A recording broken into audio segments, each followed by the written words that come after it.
What is up, guys? In today's video, I'm going to talk about the fact that Zero Build is staying next season in the OG Fortnite season remake, whatever it's going to be called. As always, if you guys do enjoy this video, remember to give it a like, subscribe if you like some more, and comment down below what you think of these changes. So previously, it was rumored and leaked that sprinting and mantling will be removed next season, and this combined with the fact that the OG map would not be good for Zero Builds led a lot of players to think like maybe Zero Build will be disabled next season. But Shiina confirmed that Zero Build will be staying and that there will be zip lines added to the chapter 1 map for Zero Build only to make the terrain more playable than it would have otherwise, like if there wasn't that. And I think this is great.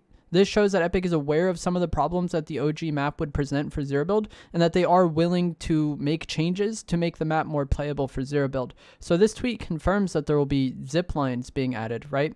But, you know, that is good, but it's also a line of thinking, like I said, they're willing to make some changes to the map to make Zero Build is more playable. So I wouldn't be really surprised if they did add more cover or like some minor changes to the terrain for Zero Build exclusively to make the game mode play a little bit better in Zero Build for that month.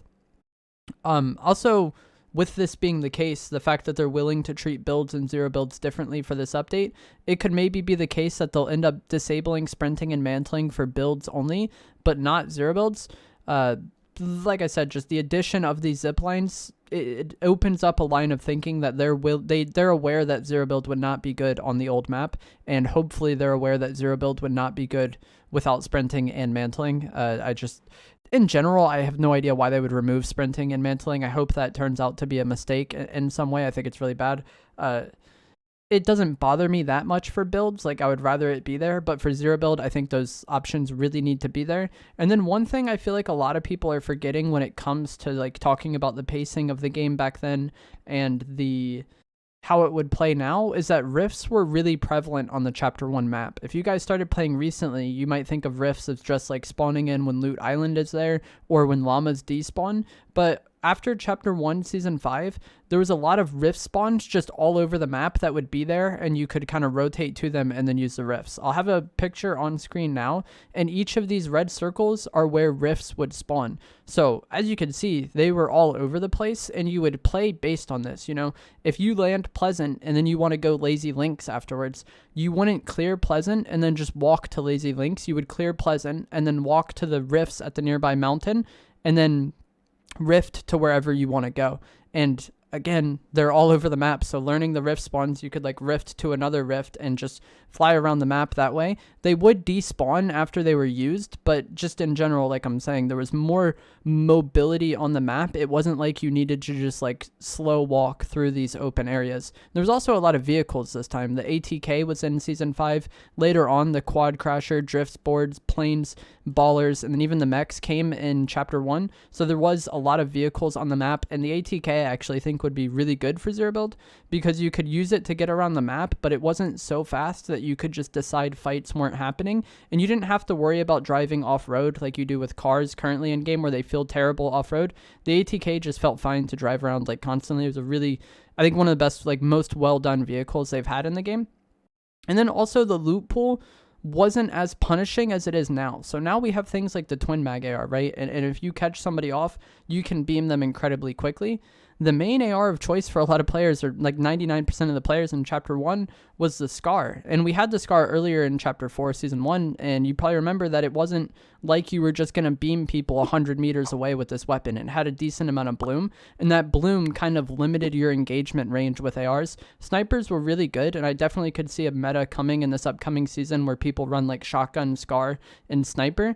But even then, snipers aren't as spammable as something like these red dot ARs were. The scoped AR was in the game for a lot of chapter 1, but people really didn't use it back then because it was projectile. It was just really inconvenient to use. This, if it's in the loot pool, will probably get a lot more use in this upcoming season than it did back in the day. But even then, you can use this weapon in creative right now, and it has a very slow fire rate compared to like what we're used to with the twin mag AR. So I feel like, you know, there's vehicles that people are forgetting about, there's rifts that people are forgetting about, and then also the loot pool has, I feel like, is more limited on range because we didn't have those red dot ARs. And then there were also things like portaforts in the game for most, if not all, of Chapter 1. And I think those will be really helpful in Zero Build. And they might even add bunkers or some other things to the loot pool for Zero Build since they're willing to change the map. And then one final thing I want to talk about with this is just that keep in mind it is only for 1 month. Like, I've seen a lot of discussion about this season and how bad it's going to play and how upset people are that Epic is going backwards in time rather than forwards. It is a 1 month long season that is seemingly going to get constant updates, kind of referencing back to how the seasons were in Chapter 1. Like, we're going to go Season 5, 6, 7, 8, 9, X in the course of a month. Even if it's not the best time to play the game, the gameplay suffers. Who cares? It's a month long, and it's something that's going to be changing a lot over the course of that month. So I feel like it'll be exciting either way. For people who played on the Chapter 1 map, I think it'll be a lot of fun to go back to some of those POIs. And for people who didn't play, I think it'll be fun to kind of see what some of those POIs are like. And again, I cannot stress this enough. It is for a month. Like, it just makes it way less frustrating to me, like whatever happens with it already being a set defined short time period. If it was like 3 months long, like regular Fortnite season length, and, you know, we're going back to the old map and old loot pool, I agree, it would get stale pretty quick. But the fact that it's so short-lived, I feel like by the time that newness and like that nostalgia wears off, we're going to be going into one of the next seasons anyway. The current season has 11 days left, and people are acting like it's already over. That 11 days is like a quarter of the time of this upcoming season. It's just incredibly short.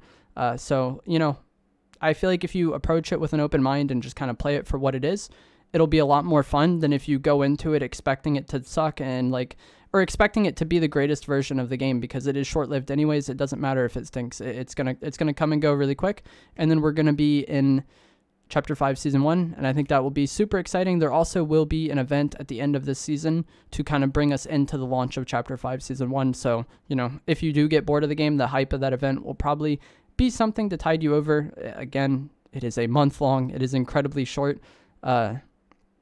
The summer escape event is like half the time of this season, and it's going to be getting a lot of updates seemingly, or a lot of content added to the game seemingly over the course of it.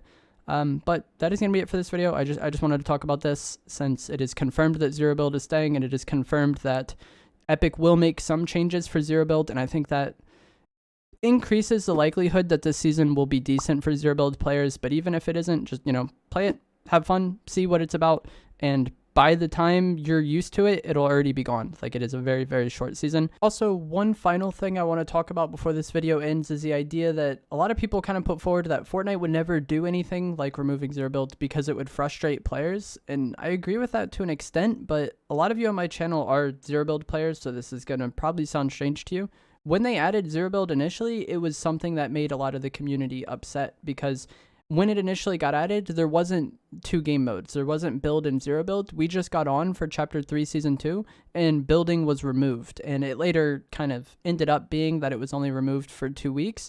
But there wasn't any sort of like communication about that or being a separate mode. It was just we got on and there was no Zero Build for that, or there was no building for that season. Sorry. So like the idea that like Epic won't do something to piss off the players, because that did make a lot of people upset, especially the launch of that season, because the trailer also showed that like the tanks and the battle buses, it looked like a mess. But my point is that like the idea that Epic wouldn't do anything like that because it would clearly make players angry is just not necessarily how they've acted in the past. And I think that's why people started to kind of speculate that maybe they would remove Zero Build, not only because of the sprinting and mantling thing, but it's just like Epic has done things that would clearly upset players many times in the past for like the sake of marketing or what, I don't really get.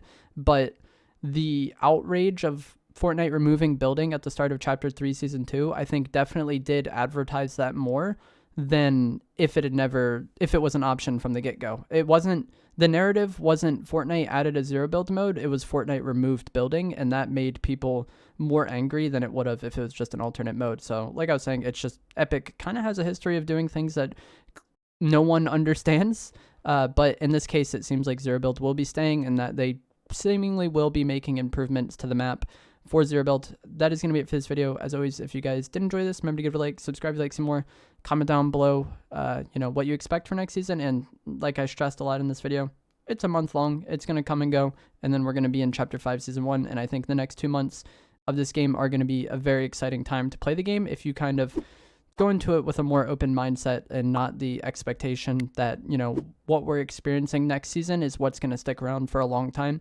because it is very, very temporary.